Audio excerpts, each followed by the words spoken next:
Truth. Truth. Dare. Oh dare. तुझे वो जो रेड चेक शर्ट में लड़का दिख रहा है, तुझे उसके टेबल पर जाना है। वहाँ पर जाकर उसकी कोल्ड ड्रिंक पीनी है, समोसा खाना है, उसका नाम और फोन नंबर लेकर आना है, फिर वापस यहाँ आकर उसको फोन करना है। ये कोई डेयर नहीं है, ये तो एक पूरा चैप्टर है।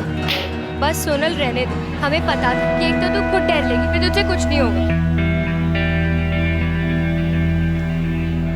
ठीक है, ये भी कर लेती हूँ।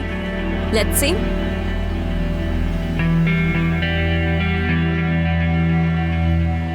हाय, आई एम सोनल। अरे मैंने अपना नाम बताया, तुम भी बताओ। क्यों? क्योंकि मैं पूछ रही हूँ।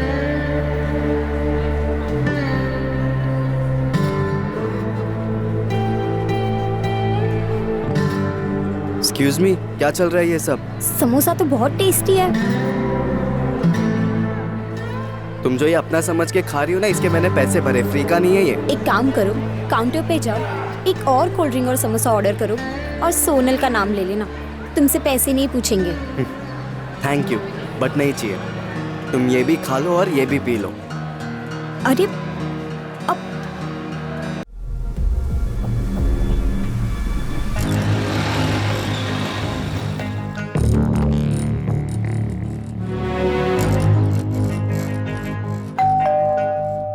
सेठ, मुझे पता चला है कि शरद ने पुलिस को फोन किया था। वो उन्हें कुछ बताने वाला है। विका भाई, ये शरद का सोनल के भागने से कुछ लेना देना है क्या? क्या बताएगा उन्हें? नहीं पता, लेकिन कुछ दिनों से उसका बर्ताव बड़ा अजीब सा था। क्या उसे सब कुछ पता है? नहीं बोल पाऊंगा सेठ, लेकिन ये 10 लाख वाली बात भी ऑफिस से ही लीक हुई थी। महेश ने पुलिस के किसी खबरी को बताया था। 10 दिन में सांप पाल के रखे हुए हैं, चैन से शोक भी मनाने नहीं देते।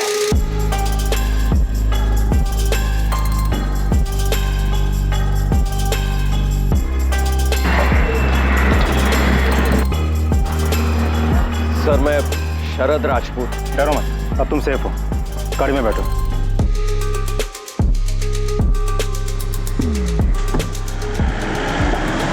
शेखर भाटिया? हाँ, फोटो फोन नंबर कुछ नहीं है, बस इतना जानते हैं कि अहमदाबाद में कहीं रहता है, जो घर से भागे हुए कपल्स की मदद करता है, जो अलग बिरादरी में शादी करना चाहते हैं। आप मुझे 24 घंटे का टाइम दो, इसकी कुंडली आपके सामने रख दूँ।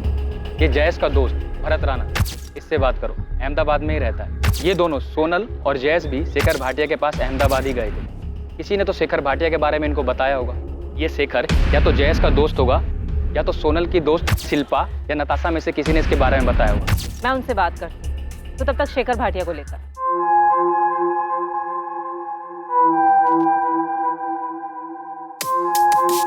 सोनल पटेल और जयेश परमार को अंदाजा भी नहीं था कि उनके घर से भागने के प्लान के अलावा एक और प्लान बना था जिसका उन्हें सामना करना था। सोनल अपनी हदों को पार कर रही थी और मैंने उसकी मदद की थी सर, लेकिन मैं डर गया था जब मुझे पता चला कि किसी ने उन्हें मार डाला। सीधा और साफ बताओ, तुमने सोनल की क्या मदद की थी और किस बात के लिए उसे आगाह किया था? सर, सोनल मुझे राखी बांधती थी, भाई मानती थी मुझे वो। ये सब हम बाद में सुन लेंगे शरद, सीधे पॉइंट पे आओ। 17 अक्टूबर को सोनल ऑफिस आई थी, तब मैंने उसे 10 लाख रुपए चुराते हुए पकड़ लिया था।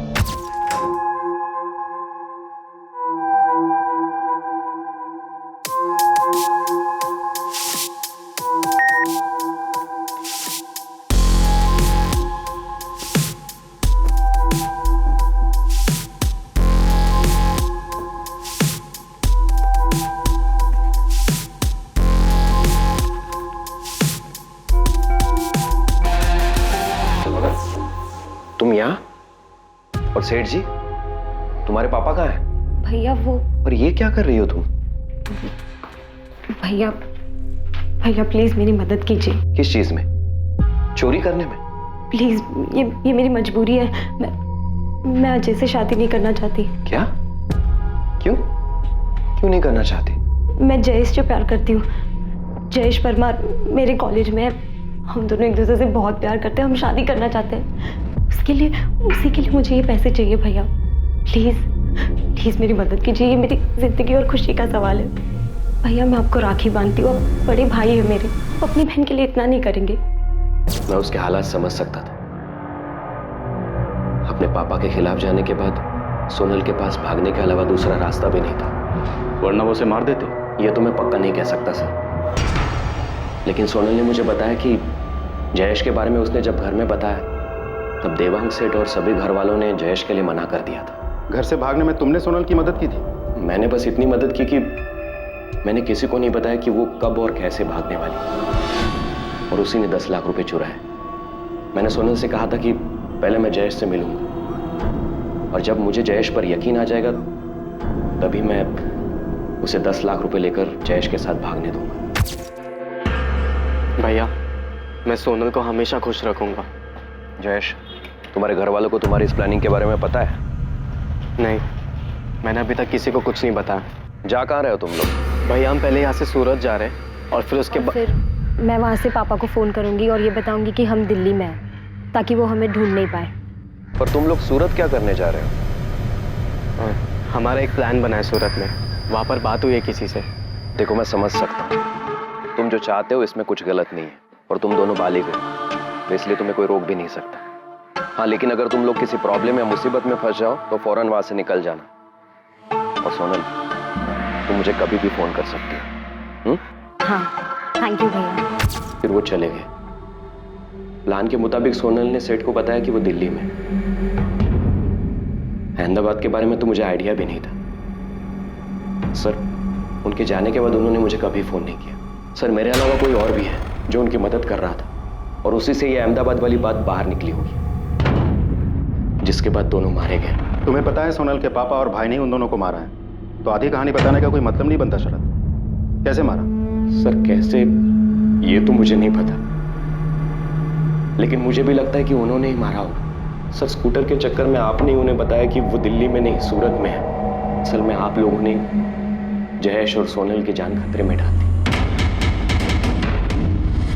सर, सोनल के पापा बहुत बड़े आदमी हैं, उन्होंने ही दोनों को मार डाला, तो मुझे भी मार डालेंगे सर। प्लीज प्लीज मुझे बचाइए। हमने सोनल के घर वालों को बताया कि वो दिल्ली में नहीं सूरत में है। इसी से देवांग पटेल और योगेश ने उनका पता लगाया और उन दोनों को मार डाला। सर, हमने तो सिर्फ इतना बताया था कि फोन सूरत से आया था। अब वो दोनों अहमदाबाद में किसी शेखर भाटिया के वहाँ छुपे बैठे, ये तो हमें भी नहीं पता था। और सर, वैसे भी अगर देवांग पटेल को सोनल को मरवाना ही था तो उसे कॉल रिकॉर्ड चेक करके भी पता चल सकता था। कॉल रिकॉर्ड्स निकलवाने में वक्त लगा, तब तक सोनल और जयेश को बचने का मौका मिल जाता। नहीं सर, मुझे नहीं लगता। हमने सूरत कहा था, अहमदाबाद के बारे में कैसे पता चला? सर, मेरी सोनल की फ्रेंड नताशा से बात हुई। उसने बताया कि सोनल के भाई योगेश ने उसे डरा धमकाकर ये उगलवा लिया कि सोनल और जयेश अहमदाबाद में छिपे थे, और योगेश ने ये तब पूछा जब हमने उन्हें बताया कि सोनल ने फोन दिल्ली से नहीं बल्कि सूरत से किया था। सोनल और योगेश हमारी वजह से मारे गए। नताशा, क्या सोनल के भाई और पापा ने किसी को भेजा था उनका मर्डर करने के लिए? पता नहीं सर, लेकिन जब पता चला कि सोनल ने फ़ोन दिल्ली नहीं बल्कि सूरत से किया था तो योगेश भैया कॉलेज आए थे मुझसे बात करने, और वो बहुत दबाव डालने लगे मुझ पे। नताशा को इस सब के बारे में बिल्कुल भी नहीं पता था। सोनल और जयेश के साथ ऐसा भी कुछ हो जाएगा। नताशा, हम उन्हें कुछ नहीं करेंगे, तुम सिर्फ इतना बताओ कि सोनल है कहाँ। देखो, सोनल स्मार्ट है पर इतनी नहीं कि अकेले ही सब कुछ करा। कौन हेल्प कर रहा है उनकी? देखो, अगर सोनल को कुछ भी हुआ ना तो तुम भी प्रॉब्लम में आ जाओगी, इसलिए बताओ कहाँ है वो? वो अहमदाबाद में है। अहमदाबाद में कहाँ है? नहीं पता भैया, पर इतना ही बताया था कि उन्हें अहमदाबाद में छुपने के लिए एक सेफ जगह मिल गई है। हाँ यार, मैंने सब कुछ सोच लिया है। पर तुम दोनों जाओगे कहाँ और रहोगे कहाँ? अहमदाबाद में। अहमदाबाद में कहाँ? है एक जगह जयेश ने ढूंढी है। पर सोनल, उसके बाद का क्या? कब तक भागते रहोगे तुम दोनों ऐसे? इतने पैसे तो लेकर जाएंगे ही कि कुछ दिन और कुछ महीनों तक चुपके रह सके। और इतने पैसे आएंगे कहाँ से? पापा के ऑफिस से। अरे नहीं नहीं नहीं, वो 10 लाख को रख लो, नहीं तो पता चला एक साथ पेमेंट लेने के चक्कर में ये 10 बिक है और महीनों तक चक्कर काटते रहेंगे हम। और सुनो, आज और कल जो है मैं वो साइट पे रहूंगा, तो ये पैसे जो है वो केबिन में रखवा देना, ठीक है? कल 17 अक्टूबर है। मैं पापा के ऑफिस से 10 लाख उठाऊंगी, उसके बाद मैं और जयेश यहाँ से दूर भाग जाएंगे और शादी करके अपना घर बनाएंगे। मुझे बहुत गिल्ट फील हो रहा है, मेरी वजह से योगेश भैया को पता चला कि वो दोनों अहमदाबाद में है। क्या तुम्हारे अलावा भी किसी को पता था कि वो दोनों अहमदाबाद में? नताशा, इस पूरी प्लानिंग में कोई और भी था उनके साथ? मुझे नहीं पता मैम, मुझे तो बस उतना ही पता है जितना सोनल ने मुझे बताया था। साहब, आप देवांग और उसके बेटे को खाली उठाना मत, उनको खूब तोड़ना, खूब मारना उनको। उन्होंने मेरे बेटे को मारा है। अगर उन्हें सजा देनी ही थी तो अपनी बेटी को देते, हमारे बेटे को क्यों मारा? उदय जी, दामिनी जी, अभी हमारे पास कोई ठोस सबूत नहीं है कि देवांग भाई और उनके बेटे ने ही सोनल और जयेश को मारा है। हम पूछताछ कर रहे हैं। अभी हमें सिर्फ इतना पता चला है कि सोनल और जयेश अहमदाबाद में कहाँ रहते थे। हम हर एक पहलू पे नजर रखे हुए हैं। जयेश को इंसाफ मिलेगा, सोनल को भी।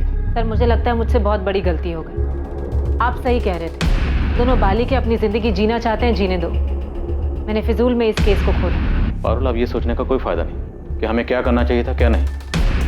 हम सिर्फ इतना पता करना चाहते थे कि जयेश और सोनल सेफ हैं या नहीं, और शायद हमारी इसी कोशिश ने उन्हें खतरे में डाल दिया और कातिल उन तक पहुंच गए। सर हमें किसी भी हाल में दोनों को न्याय दिलवाना चाहिए। जयेश के दोस्त भरत राणा को उठा लो, उसके बाद शेखर भाटिया को, उसके बाद अमित दवे और भावना राठौर को। हमें असली कातिल तक पहुंचना है और उन सब लोगों तक भी पहुंचना है जिन्होंने किसी भी तरह से सोनल और जयेश का कत्ल करने में कातिल की मदद की।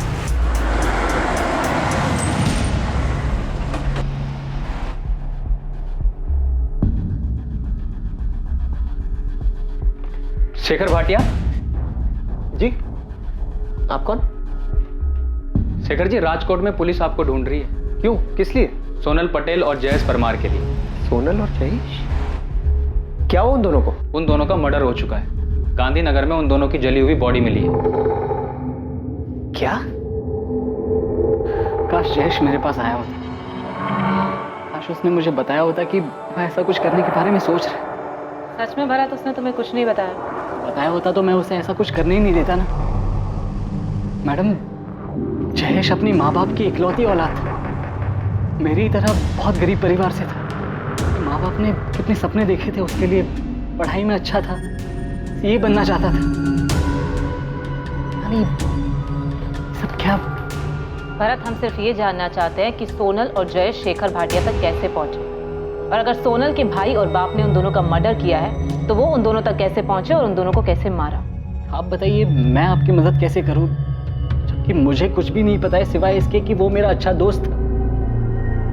मुझे तो उस पर दुख कम गुस्सा ज्यादा आ रहा है।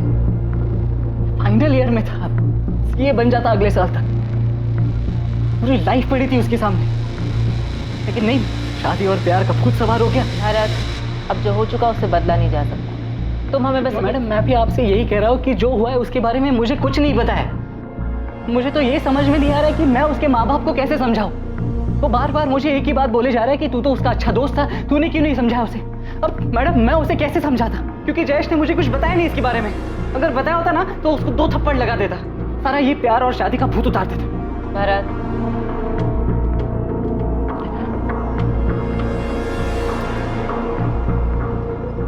सॉरी मैडम, सॉरी मैडम, मुझे इसके बारे में और कुछ नहीं पता है। मैं इससे ज्यादा और आपकी मदद नहीं कर सकता। आपको लगता है कि आपने हमें बताया कि सोनल ने सूरत से फोन किया था और योगेश ने उसकी फ्रेंड नताशा से पता कर लिया कि वो अहमदाबाद में है और हमने वहां किसी को बेचकर उसे मरवा दिया। अगर ऐसा है तो सबूत लाइए, केस बनाइए या कोर्ट में अर्जी दीजिए, फिर हमसे ये सवाल करना और तब भी मेरा यही जवाब होगा कि हमने कुछ नहीं किया। समझाए? आपके पास टाइम होगा वेस्ट करने के लिए, हमारे पास नहीं। चलो, अगर आप लोगों ने नहीं भी मारा तब भी ये जानना नहीं चाहेंगे कि सोनल को किसने मारा? ऐसा कैसे हो सकता कि एक बहन मारी जाती है और एक बेटी मारी जाती है, लेकिन भाई और बाप को कोई फर्क नहीं पड़ता? बचपन से लेकर आज तक मैंने उसकी सारी ख्वाहिशें पूरी की। जिस चीज पर हाथ रखा मैंने उसे ला कर दिया। अपने 18वें जन्मदिन पर मुझे उसने कहा कि पापा मुझे स्कूटर चाहिए।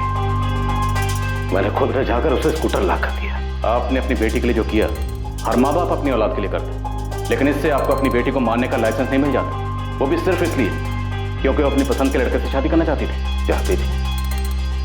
उसने तो कर भी ली होगी शादी।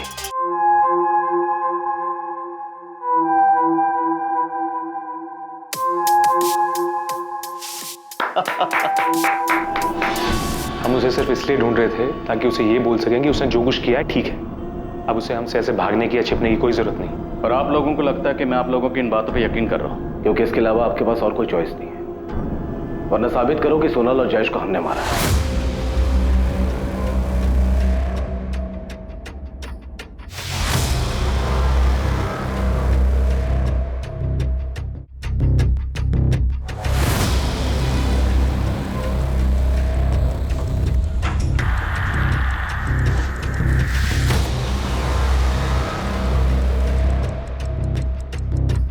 अमित, हम कब तक ऐसे भागते रहेंगे? भावना, बस कुछ दिन और। अमित, मुझे लगता है हमें यहाँ से कहीं दूर चले जाना चाहिए। अपने नाम बदल लेने चाहिए ताकि कोई हम तक पहुँच ही ना पाए। अगर जरूरत पड़ी ना तो वो भी करेंगे, लेकिन अभी के लिए यहाँ पर थोड़ा रुकते हैं, थोड़ा आराम करते हैं, उसके बाद आगे की सोचते हैं। आई एम सॉरी सर, मैं जानता हूँ आप लोग पुलिस ऑफिसर्स हैं और अपनी कार्यवाही कर रहे हैं, लेकिन मेरा काम यह है कि मेरे पास घर से भागे जो कपल्स आते हैं मैं उन्हें अपने यहाँ सुरक्षित रखूं और उन्हें गारंटी दूं कि उनकी डिटेल्स किसी को नहीं दी जाएगी। शेखर भाटिया, हमारे पास इन्फॉर्मेशन कि सोनल और जयेश का मर्डर अमित और भावना ने किया। मुमकिन है सोनल के पिता को पता चल गया होगा कि वो दोनों यहाँ हैं और उन्होंने अमित के जरिए दोनों का मर्डर करवा दिया। ये कैसी बात कर रहे हैं आप ऑफिसर? It's not possible. आपको समझना चाहिए कि अमित और भावना खुद अपने घर वालों से जान बचाकर छुपते हुए मेरे पास आए थे, तो वो अपने ही जैसे घर से भागे कपल ये सोनल और जयेश को क्यों मारेंगे?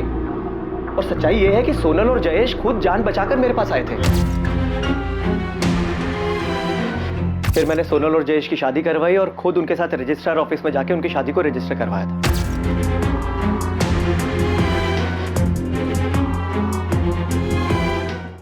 सर 19 अक्टूबर से 2 नवंबर पूरे 2 हफ्ते वो यहीं पर मेरे दिए रूम में रहे, और जब वो यहाँ से जाने लगे तो मैंने उनसे पूछा भी था कि क्या उन्हें पूरा यकीन है कि यहाँ से बाहर जाकर वो लोग सेफ रहेंगे, क्योंकि पता नहीं क्यों मुझे उनके लिए डर था। मेरी पापा से बात हुई है, वो जयेश से मिलना चाहते हैं। उन्हें हमारी शादी से कोई प्रॉब्लम नहीं है। भैया हम यही तो चाहते थे कि सोनल के घर वाले हमें एक्सेप्ट कर लें। सोनल के पापा का इतनी जल्दी तुम्हारे रिश्ते को एक्सेप्ट करना बहुत अजीब लग रहा है मुझे। भैया, वो मेरे पापा हैं। बिल्कुल सोनल, वो तुम्हारे पापा हैं, इसीलिए कह रहा हूँ। मैंने बहुत से केसेस में देखा है कि देखो, मैं नहीं चाहता तुम दोनों के साथ कुछ भी ऊंच नीच। भैया मैं आपका डर समझ सकता हूँ, लेकिन आप चिंता मत करो, ऐसा कुछ भी नहीं होगा। आप हमें जाने दो, और आपने हमारे लिए जो कुछ भी किया है हम वो कभी नहीं भूल पाएंगे। हाँ भैया, और अब तो पापा और भैया दोनों मान गए हैं। वो जयेश का एक्सेप्ट करने के लिए तैयार है, तो हमें जाना चाहिए। मुझे डर था कि वो लोग गलती कर रहे हैं, फिर भी उन्हें रोक नहीं पाया, और मेरा डर सच साबित हुआ। ये सोनल और जयेश का मैरिज सर्टिफिकेट। मैं इसे सोनल के घर पे भेजने ही वाला था, लेकिन उससे पहले ही आपके आदमी ने आके मुझे बताया कि उन दोनों का मर्डर हो गया है। ऑफिसर, मुझे सोनल और जयेश के लिए बहुत बुरा लग रहा है कि मैंने उन दोनों को यहाँ से क्यों जाने दिया। सोनल और जयेश आपके पास कैसे आए थे? जयेश ने मुझे फ़ोन किया था राजकोट से, शायद भागने से 1 हफ्ता पहले। अगर जयेश ने आपको फ़ोन किया था तो जयेश के कॉल रिकॉर्ड में हमें आपका नंबर क्यों नहीं दिखा? सर, जयेश ने बहुत ज़बरदस्त प्लानिंग की हुई थी, और मुझे पूरा यकीन है कि उसने मुझे मोबाइल से नहीं बल्कि पीसीओ से फ़ोन किया हो। हमें कुछ दिनों के लिए छुपकर रहने के लिए एक जगह चाहिए थी।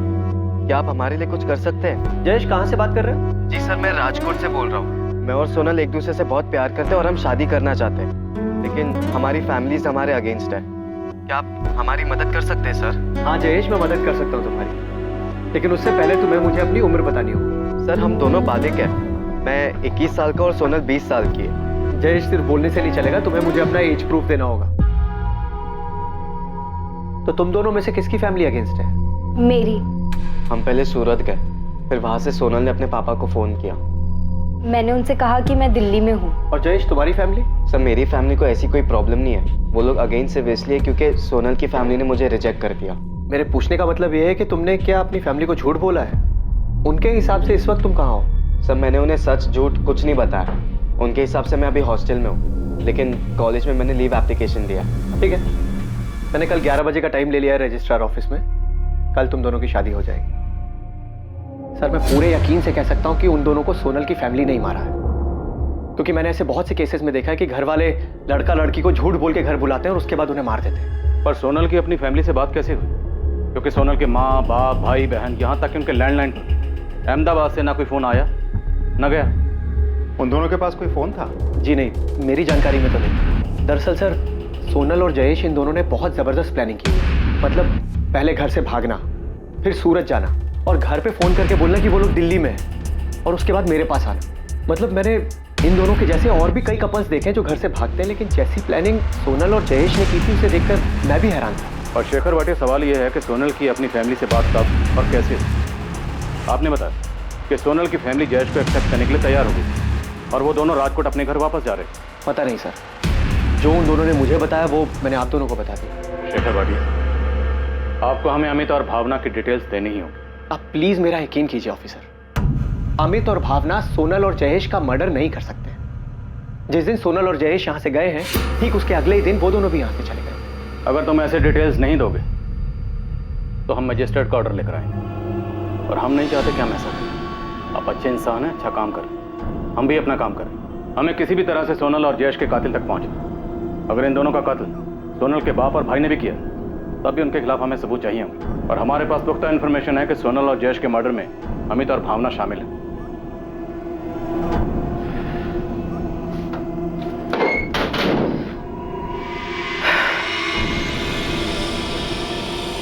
ये लीजिए, इसमें उन दोनों का भावनगर का एड्रेस है जहां उनकी फैमिलीज रहती है। लेकिन मेरी आप लोगों से रिक्वेस्ट है कि प्लीज इन दोनों के बारे में इनकी फैमिलीज को नहीं पता चलना चाहिए, वरना इनके साथ भी वही होगा जो सोनल और जयेश के साथ हुआ। सर, राजकोट में बैठे जयेश को शेखर भाटिया के बारे में कैसे पता चला कि उनकी मदद कर सकता है? इस शेखर भाटिया की ना कोई वेबसाइट है, ना ऑफिस है, ना कोई प्रचार है। फिर कोई तो था जो उनकी मदद कर रहा था। इतनी प्लानिंग कि सूरत जाएंगे और दिल्ली बताएंगे, मोबाइल फोन यूज नहीं करेंगे और फिर शेखर को कांटेक्ट करना। रुपेश, हम कुछ तो मिस कर रहे हैं। सोनल और जयेश के लिए हम जिम्मेदार हैं। हमसे ही सोनल के पापा और भाई को पता चला कि फोन दिल्ली से नहीं सूरत से आया था। नहीं सर, आप फिजूल में अपने आप को जिम्मेदार ठहरा रहे हैं। मुझे लगता है ये सारा प्लान पहले ही बन चुका था। उनके घर से भागने के बाद ही उनका मर्डर, सब कुछ। सर, मुझे ये समझ में नहीं आ रहा है सोनल ने अहमदाबाद से अपने पापा के साथ कब और कैसे बात की? शरद राज ये सामने से कबूल करने आया था। कहीं इन्फॉर्मेशन के नाम पर इसने हमें घुमा तो नहीं दी? मैं आपको घुमाऊंगा? तुम्हारी बहन जैसी सोनल को तूने 10 लाख लेके जाने दी और ये नहीं पूछा कि कहाँ जा रही है? मैंने नहीं पूछा सर, क्योंकि मैं ऐसी बात जानना ही नहीं चाहता था जो मुझे मजबूरी में किसी को बतानी पड़े, जिसकी वजह से सोनल मुसीबत में आ पड़ी। जयेश परमार अहमदाबाद के शेखर भाटिया को कैसे जानता था? मैं किसी शेखर भाटिया को नहीं जानता। शेखर भाटिया? ये कौन है? तुम्हारे जैसे घर से भागने वालों की मदद करते हैं। शादी, मैरिज सर्टिफिकेट से लेकर चुप कर रहने की जगह तक का इंतजाम कर देगा। फोन कर देना इसे। नहीं मैम, मैं किसी शेखर भाटिया को नहीं जानती। मैम, मुझे भी नहीं पता कि ये कौन है। राजकोट में कोई है जिसने सोनल और जयेश की मदद की हो, जिसने उनका अहमदाबाद में शेखर भाटिया से कांटेक्ट करवाया हो? मैम, वो एक्चुअली सोनल अपनी भाभी प्रिया से बहुत क्लोज थी और वो उनसे सब शेयर करती थी। माँ, चाय। और मैम, हो सकता है कि प्रिया भाभी ने उसकी हेल्प की हो। हाँ मैम, पॉसिबल है कि मुझसे पता लगाने के बाद कि सोनल अहमदाबाद में है, योगेश भैया ने प्रिया भाभी से भी पूछा हो। सोनल कहाँ है प्रिया? मुझे नहीं पता, उसने मुझे कुछ बताया भी नहीं था और मुझे नहीं पता था वो इस तरह से घर छोड़ के भागने वाली है। अगर तुमने उसकी मदद की है तो इसमें कुछ गलत नहीं है। बस हमें अब उसे घर वापस ले आना चाहिए। तुम देख ही रही हो, मैं और पापा जयेश को एक्सेप्ट करने के लिए रेडी हैं। बोलो प्रिया, कहाँ है Sonal?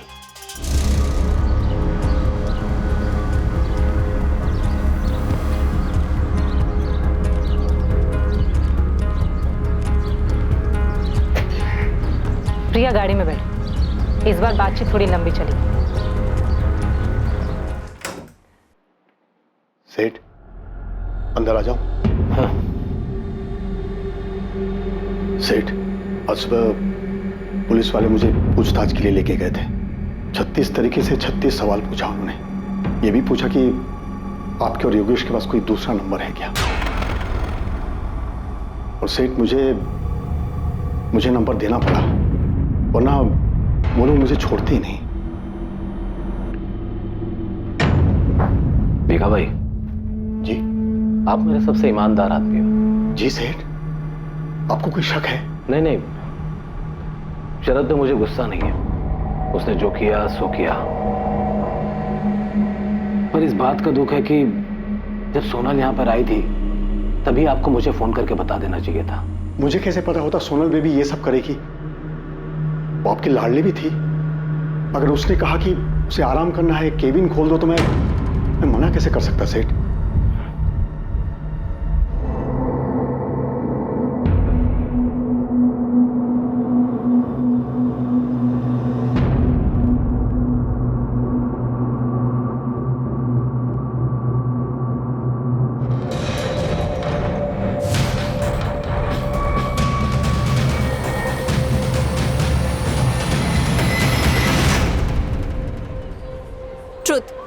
Truth, dare.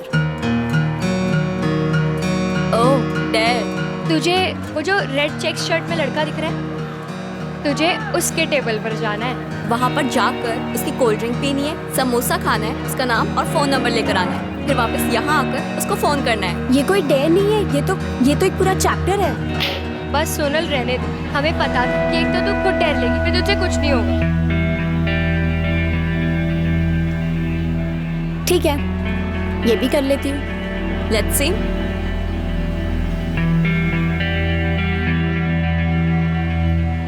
Hi, I am Sonal.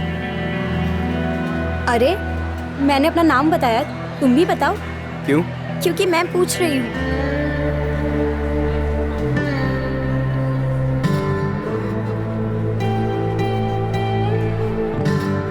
Excuse me, क्या चल रहा है ये सब? समोसा तो बहुत टेस्टी है। तुम जो ये अपना समझ के खा रही हो ना, इसके मैंने पैसे भरे, फ्री का नहीं है ये। एक काम करो, काउंटर पे जाओ, एक और कोल्ड ड्रिंक और समोसा ऑर्डर करो और सोनल का नाम ले लेना। तुमसे पैसे नहीं पूछेंगे। थैंक यू, बट नहीं चाहिए।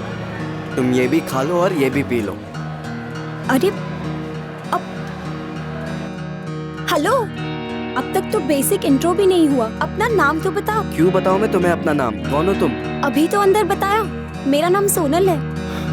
अच्छा, एक्चुअली ना मुझे ना डेयर मिली थी। प्लीज अपना नाम और नंबर दे दो, वरना मेरी दोस्त ना मेरा जीना मुश्किल कर देंगे। मैं ना ही तुमको अपना नाम बता रहा हूँ और ना ही मैं तुमको अपना नंबर दूंगा। अरे प्लीज टेंशन मत लो, मैं तुम्हें क्रेडिट कार्ड बेचने के लिए फोन नहीं करूंगी। दे दो ना नंबर। समोसा और कोल्ड ड्रिंक तो तुमने देख लिया। नाम जयेश परमार और ये है उसका फोन नंबर।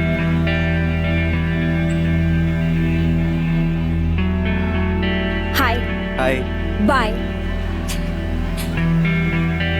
कितना इंसान। Hello hi hello.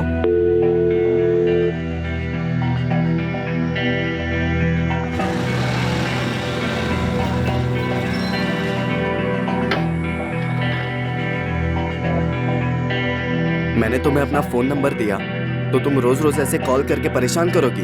मैं तो सिर्फ हाय बोलने के लिए कॉल करती हूँ। अब तुम्हें हाय बोलना भी परेशानी लगती है? नहीं, पर हाय बोल के कॉल काट क्यों देती हो? क्योंकि मुझे सिर्फ उतना ही बोलना होता है।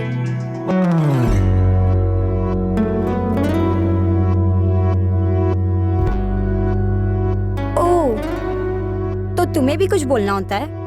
वैसे अगर बोलना हो तो तुम मुझे वापस फोन कर सकते हो। मेरा नंबर तो है ही तुम्हारे पास। एक रिश्ता जो मजाक से शुरू हुआ था बहुत जल्द प्यार की शक्ल ले चुका था। ऐसा प्यार जो ऊंच नीच या पैसा नहीं देखता था। उन दोनों ने ये फैसला कर लिया था कि चाहे कुछ भी हो जाए वो दोनों एक दूसरे से अलग नहीं होंगे। लेकिन उनकी हत्या ने उन्हें उस जिंदगी से दूर कर दिया जिस जिंदगी को वो साथ जीने के सपने देख रहे थे। नहीं मैम, मैंने सोनल और जयेश की भागने में बिल्कुल मदद नहीं की थी।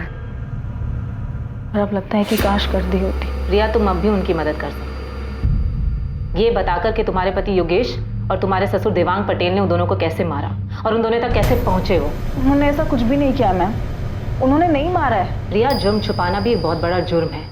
तुम मर्डरर को पता है मैम, लेकिन उन्होंने नहीं मारा है। तो फिर किसने किया है? किसके पास मोटिव था जयेश और सोनल को मारने का? जयेश के माँ बाप के पास, जिन्हें यह भी नहीं पता था कि उनका बेटा हॉस्टल में है या नहीं। प्रिया, मैं आखिरी बार पूछ रही हूँ, क्या सोनल उन्हें मिली? कैसे पहुंचे वो इस तक? नहीं मिली, ढूंढने पर भी नहीं मिली, और उन्होंने नहीं मारा है सोनल को। सर, योगेश और देवांग पटेल के बाकी के 2 नंबर्स भी हमने स्कैन किया, लेकिन कुछ मिला नहीं। किसी हिस्ट्री शीटर का नंबर नहीं, कोई सस्पिशियस एक्टिविटी नहीं। अहमदाबाद में किसी को कॉल किया? नहीं सर। ऐसा कैसे हो सकता है रुपेश? कहीं हम गलत ट्रैक पर तो नहीं? ऐसा तो नहीं कि ये केस ऑनर किलिंग का है ही नहीं। सर, पारुल ने प्रिया से अलग अलग तरीके से सवाल किया, उसे डराई, धमकाई, इमोशनल करके भी सवाल पूछा। अब तक तो प्रिया को टूट जाना चाहिए था, लेकिन ऐसा कुछ हुआ नहीं। सर, अब भी ये सवाल बना हुआ है कि सोनल ने अहमदाबाद से कब और कैसे देवांग पटेल से बात की, जब देवांग पटेल ने उन्हें कहा कि वो उन्हें माफ़ कर चुके हैं और जयेश को भी अपनाना चाहते हैं। अब आप सलीके से पूछ रहे हैं तो बता देता हूँ। सोनल से मेरी आखिरी बार तब बात हुई थी जब उसने मुझे सूरत से फ़ोन किया था। उसके बाद मेरी कोई बात ही नहीं हुई। हाँ, छोटी बहन थी मेरी, ढूंढ रहे थे उसे हम दोनों, जानना चाहते थे कहाँ है, कैसी है। उसे ऐसे घर छोड़ के नहीं भागना चाहिए था। बाप हूँ मैं उसका, जल्लाद नहीं। प्यार करता था मैं उससे।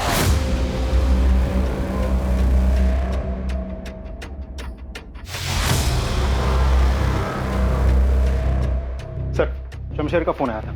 उसने भावनगर में अमित के किसी दोस्त के जरिए अमित दवे और भावना राठौर का पता लगा लिया है। कहाँ है वो दोनों? अहमदाबाद के किसी लॉज में छुपे बैठे हैं। सर, हम दोनों बालिग हैं और हमने अपनी मर्जी से शादी की है।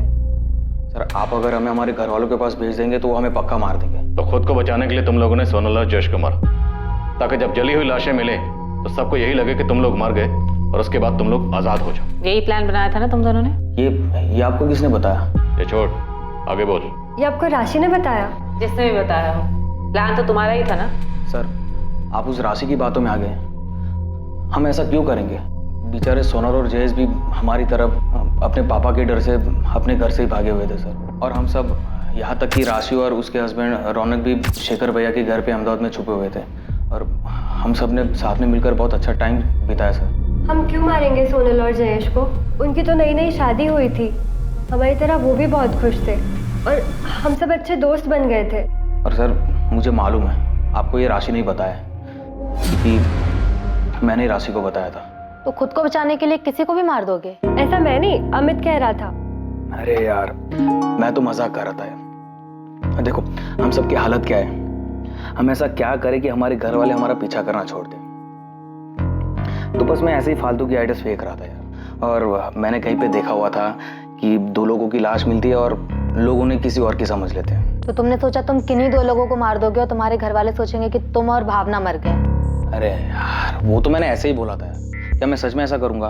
सर, मैंने ऐसे ही बोला था उसको, लेकिन राशि ने कुछ ज़्यादा ही सोच लिया था। इसलिए आप लोगों को उसने बोला कि हमने सोनल और जयेश को। सर, सोनल और जयेश के मर्डर के बाद तो हम खुद डर गए थे। जैसे ही हमने नेट पे पढ़ा उनके मर्डर के बारे में, हमने अगले ही दिन शेखर भैया का रूम छोड़ दिया। फोन है तुम दोनों के पास? हाँ सर, हमने अहमदाबाद से प्रीपेड सिम कार्ड खरीदे थे। दोनों अपना नंबर दो। शेखर भाटिया, जिसने तुम लोगों को छुपने की जगह दी थी, उसने हमें बताया कि सोनल की अपने पापा से बात हुई थी। सोनल के पेरेंट्स जयेश को एक्सेप्ट करने के लिए राजी थे, इसलिए सोनल और जयेश राजकोट वापस जा रहे थे। जिस दिन उन दोनों का मर्डर हुआ, उस दिन तुम दोनों वहीं थे। तुम लोग क्या जानते हो इस बारे में? सर, जहाँ तक मुझे पता है, सोनल की अपने पापा से कोई बात नहीं हुई थी। तुम्हें पता है कि सोनल कहाँ जा रही थी? सर, मैं और अमित तब शेखर भैया के रूम पे ही रह रहे थे जब सोनल और जयेश वहाँ से गए। सोनल बता रही थी कि वो गांधीनगर शिफ्ट हो रहे हैं। एरिया का तो अभी पता नहीं, लेकिन गांधीनगर में कहीं लेंगे घर। अच्छा, अपना खुद का? खुद का तो अभी नहीं, देख रहे अभी फिलहाल रेंट पे, शायद बात चल रही है बस। गुड यार, all the best Sonal. Thanks यार, बस एक बार घर ले ले और सब कुछ सेट कर ले, फिर मैं तुम्हें फोन करती हूँ। आना तुम दोनों। बिल्कुल, पक्का आएंगे।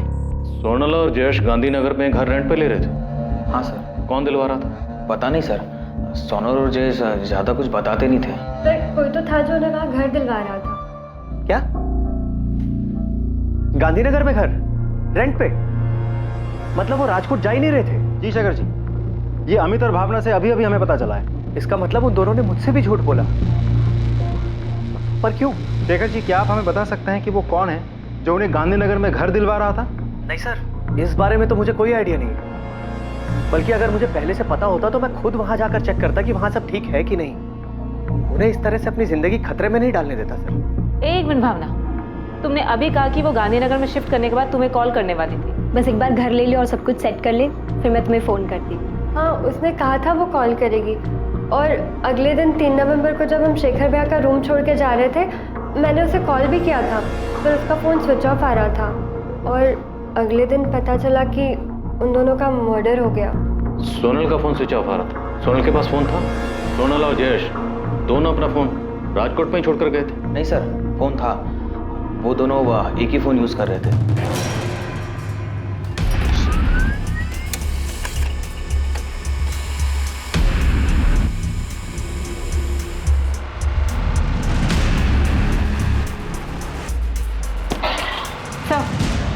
उसके पास जो नंबर था वो जयेश परमार के नाम पर प्रीपेड सिम था।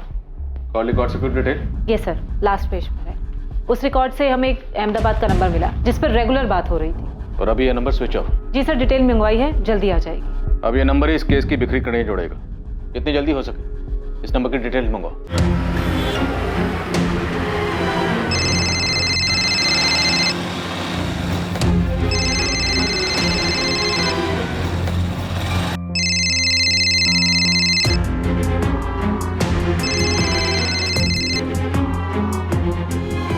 भरत राणा, तेरी सब इंस्पेक्टर रुपेश से फोन पे बात हुई, उसके बाद तू मुझसे भी मिला था। हाँ, वो जयेश के बारे में ना। फिर तूने हमें ये क्यों नहीं बताया कि जयेश ने अहमदाबाद आने के बाद अपने और सोनल के लिए एक प्रीपेड नंबर लिया था और तेरे पास भी अहमदाबाद का दूसरा नंबर था जिससे तू हर रोज जयेश से बात करता था। तुझे क्या लगा हम यहाँ तक पहुँच नहीं पाएंगे? पर हम पहुँच गए। अब तू सोच कि तू कहाँ पहुँचेगा।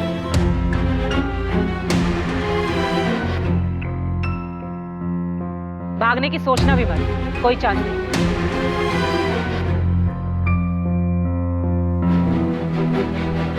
एक्टिविस्ट है ये, तुम्हारे जैसे घर से भागने वालों की मदद करते हैं। ये शादी मैरिज सर्टिफिकेट से लेकर छुप कर रहने की जगह तक का इंतजाम करते हैं। फोन कर लेना इसे। Thank you Bharat. अबे थैंक यू क्यों बोल रहा है? बचपन का दोस्त हूं मैं तेरे काम नहीं आऊंगा। जब जयेश परमार के पिता ने सोनल के घर वालों से बात करने से मना कर दिया, जब सोनल के घर वालों ने जयेश से मिलने तक से मना कर दिया, तब सोनल और जयेश ने घर से भाग जाने का प्लान बनाया। और तब जयेश ने तय किया कि वो अपने बचपन के दोस्त भरत राणा से बात करेगा और सोनल के साथ भागने में भरत की मदद लेगा। यार जयेश, ये घर से भागना, शादी करना और आगे लाइफ में सेटल होने के लिए, और उससे भी ज्यादा इंपॉर्टेंट है कि वो सोनल के पापा तुम दोनों तक ना पहुंचे ना, इन सब के लिए बहुत सारे पैसे लगेंगे। मुझे पता है जयेश, लेकिन अभी फिलहाल के लिए टेंशन नहीं है। सोनल कह रही है कि उसके पास पैसे हैं, उसने अपने पॉकेट मनी से सेव किए हैं। तो पॉकेट मनी के भरोसे घर से भाग रहा है? नहीं यार, लेकिन सोनल पैसे अरेंज कर लेगी। अरे भाई, कितना कर लेगी? कितना तो नहीं पता, लेकिन 2-4 लाख तो कर ही लेगी वो। सही है, क्योंकि लाखों की जरूरत पड़ेगी हमें। यार भरत भाई, एक हेल्प कर देना, रेंट पे घर दिला दे प्लीज। तू टेंशन मत ले, मैं सब अरेंज करवा दूंगा। तूने शेखर भाटिया को फोन किया? हाँ, उसने कहा कि जब भी आना हो आ जाना। गुड। अब मेरी बात ध्यान से सुनना। अपना और सोनल का फोन राजकोट में स्विच ऑफ करके उसका सिम कार्ड निकाल के फेंक देना। फिर उसके बाद सीधा अहमदाबाद आने के बजाय पहले सूरत जाना। वहां से सोनल के घर वालों को फोन करके बोलना कि तुम लोग दिल्ली में हो। लेकिन क्यों? सोनल के घर वालों को कुछ बताने की जरूरत ही नहीं है, इसलिए तो भागना पड़ रहा है हमें। अबे भागना नहीं पड़ेगा, इसके लिए तो उन्हें बताने की जरूरत है। अगर सोनल के घर वाले उसे ढूंढने निकले तो वो लोग पहले दिल्ली जाएंगे, नंबर भी ट्रेस कर लिया तो वो लोग सूरत जाएंगे। वो सोच ही नहीं पाएंगे कि तुम लोग अहमदाबाद में हो। अच्छा, ये सही है, तो फिर हम ऐसा ही करेंगे। भाई सब ठीक तरीके से करना है ना, तो उसके लिए प्रॉपर प्लानिंग और पैसों की जरूरत पड़ती है। प्लान मैं बनाता हूँ, तो पैसे का देख। वो 5 लाख का इंतजाम हुआ? हाँ, वो हो जाएगा, इसलिए हम कल ही भाग जाएंगे। सोनल कह रही थी कि उसके पास 10 लाख है। 10 लाख? हाँ, वो कह रही कि वो 10 लाख रुपए लेकर आएगी। चल, फिर तो टेंशन ही खत्म। सोनल और जयेश को अंदाजा भी नहीं था कि घर से भागने के उनके प्लान के अलावा एक और प्लान बना था, उन्हें लूटने का और शायद उन्हें मारने का भी।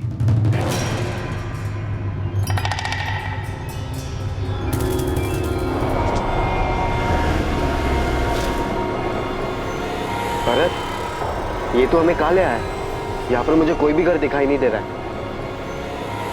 कैसे नहीं दिखाई दे रहा? कितना बड़ा घर है देख। यहाँ पे सिर्फ तुम दोनों ही हो और कोई नहीं आएगा यहाँ।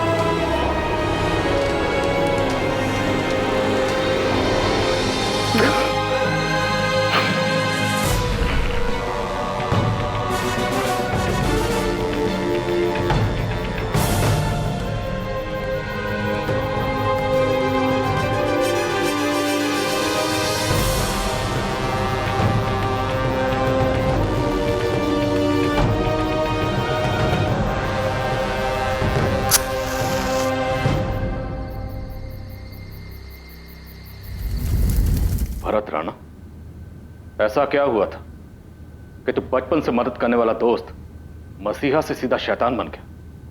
पैसे मिले थे दोनों को मारने के, किसने दिए? देवांग पटेल ने या योगेश ने? देवांग और योगेश ने लालच दिया था या फिर 10 लाख का लालच आ गया था जो सोना लेकर भागी थी? बोल क्यों मारा? किसके इशारे पर मारा? क्यों मारा दोनों को? सोनल और जयेश की हत्या की साजिश उनके घर छोड़कर भागने के प्लान के साथ ही रची गई थी। शेखर भाटिया भी इस साजिश का हिस्सा था, वो भी तब से जब जयेश अपने दोस्त भरत से मदद मांगने गया था। शेखर भाई, लड़की बहुत मालदार पार्टी है, राजकोट की बहुत बड़ी फैमिली से। तो उन दोनों को यहाँ लेके आना, हेल्प की फीस 5 लाख बोल रहे हैं, उन दोनों को भी मैं यहीं रख दूंगा, पैसा आधा आधा कर लेंगे। नहीं भाई, लड़की बहुत बड़े घर की है, छोटी जगह में रह नहीं पाएगी, इसलिए तो जयेश को अलग से घर चाहिए रेंट पर। यहाँ लेकर आऊँगा तो बेकार में दिक्कत हो जाएगी। नहीं अरे मैं कह रहा हूँ तू लेके तो आ, घर से भाग के आ रहे हैं, छुप के रहना पड़ेगा, ऐसे में कहाँ सब उनकी मर्जी से मिलने वाला। चिंता मत कर, तू लेके आ, देख लेंगे। ये तुम लोगों का बेड है और ये कबर्ड। भरत, तूने मुझसे उस जगह के 5 लाख लिए, वो जगह 5 लाख की है। अबे सिर्फ जगह के पैसे नहीं लिए, शादी करवाई, रजिस्ट्रेशन करवाया, रहने को जगह दी है, सेफ्टी है, खर्चा होता है भाई उन सब चीज़ों में। भरत देख, मुझे मत सिखा, मैं भी कॉमर्स स्टूडेंट हूँ, मुझे पता है कि कहाँ पर कितना पैसा खर्च हो सकता है। भरत भाई, हम ऐसे 10 लोगों के बीच में इतनी कम स्पेस में नहीं रह सकते। हम दोनों को अपना खुद का घर चाहिए। तो बड़े घर के लिए बड़ा पैसा लगता है, 5 लाख रुपए में यही मिल सकता है। लेकिन भरत, जब मैंने तुझसे बात की थी तब तूने मुझे कहा था कि इतने पैसों में आराम से एक घर मिल जाएगा रेंट पे, और थोड़ा और आगे जाएंगे तो 1 रूम किचन मिल जाएगा, वो भी खुद का। जयेश यार, मैंने तुझे शेखर भाई के साथ मेन सिटी में रखा है, अब ऊपर से तू बोल रहा है। सॉरी भरत, हम यहाँ पर नहीं रह पाएंगे। हाँ तो मेरी तरफ से भी सॉरी है, क्योंकि 5 लाख रुपए में यही मिल सकता है। लेकिन तूने पहले तो कहा था कि हो जाएगा सब कुछ। हाँ तो मैं तो अब भी बोल रहा कि हो जाएगा, बस 5 लाख रुपए और चाहिए, सिंपल। भरत, तुझे पहले 5 लाख दिए, अब तुझे और 5 लाख चाहिए। खुद का घर मिलना इतना आसान नहीं है, एक तो तुम दोनों घर से भागे हो यार, सारे इंतजाम करने पड़ेंगे। सोनल अपने पिता के ऑफिस से 10 लाख चुरा कर लाने वाली है, ये जयेश ने भरत को पहले ही बता दिया था। इसलिए भरत के लिए दोस्त की मदद करने की बजाय ये एक झटके में बड़ी रकम कमाने का मौका बन गया था। अब क्या करना है? वो लोग तो जान खा रहे, बोल तो दिया कि गांधीनगर में घर दिखाऊंगा, लेकिन अब कहाँ लेके जाओ? अरे ले जा कहीं भी और छोड़ के वापस आ जा। कुछ तो करना पड़ेगा। तो राजकोट पुलिस का भी फोन आया था, सोनल का स्कूटर मिला है उन्हें, वो जयेश के माँ बाप का भी फोन आ रहा था। सुन, मेरा एक दोस्त है राजू, इन दोनों को उसके साथ गांधीनगर ले जा और वहां जाकर सल्टा दे। सल्टा दे मतलब मार डालू? हाँ, देखिए पैसे तो हमें मिल ही गए, बाकी के और 1-2 लाख जो होंगे वो भी हमारे हो जाएंगे। मार के जला देते हैं इन्हें, वैसे भी घर से भागे हुए हैं, किसी को कुछ पता नहीं चलेगा कि कहां गए। अरे ज्यादा सोच मत, मैं कह रहा हूं ना मार देते हैं, कहीं अगर पकड़े गए तो हमारे लिए लेने के देने हो जाएंगे। और तू बोल रहा था ना लड़की का बाप बड़ा आदमी है, छोड़ेगा नहीं हमें। और मिस्टर एक्टिविस्ट, अच्छी एक्टिविटी की तूने, बाहर से प्रोटेक्शन देने के नाम पर खुद ही लोगों की जान ले रहा था। इससे पहले ऐसे और कितने मजबूर लोगों को ठगा और मारा है तूने? किसी को नहीं सर, बस पहली बार हुआ ये, एक साथ इतने पैसे देखकर फिसल गया था मैं। 2 मासूम लोगों की जान ले ली, जान लेने के बाद उनको जला दिया और बोल रहा फिसल गया। रुपेश, दोनों की ऐसी कुटाई करना कि इनकी चीखें मेरे केबिन तक सुनाई दे। एक साला बचपन का दोस्त, साला जान बचाने के नाम पर लोगों की जान लेता है। साथीदार कहाँ है? वो तीसरा साथीदार राजू कहाँ है?